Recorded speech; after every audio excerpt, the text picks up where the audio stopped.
கவலைப்படுறோமோ அதெல்லாம் நமக்கு வந்துடும். ரொம்ப நம்ம கஷ்டம் கொடுக்குற மனுஷங்க நம்மளை விட்டு தூரமாக போயிடுவாங்க.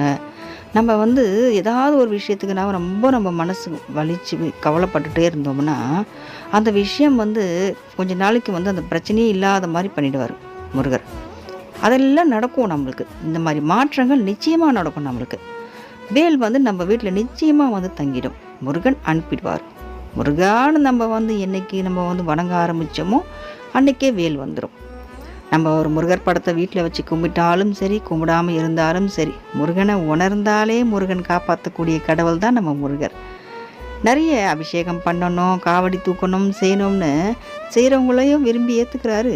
எதுவுமே செய்யாமல் முருகா நான் உன்னை நினைக்க மட்டும்தான் முடியுதுன்னு சொல்கிறவங்க கூடயும் அவர் முருகர் காப்பாற்றுறார். நிறைய பேர் இருப்பாங்க, ஆனால் யாரும் இல்லாதவங்களுக்கு முருகர் தானே துணை அப்படின்னு முருகர் முன்னாடி வந்துருவார்.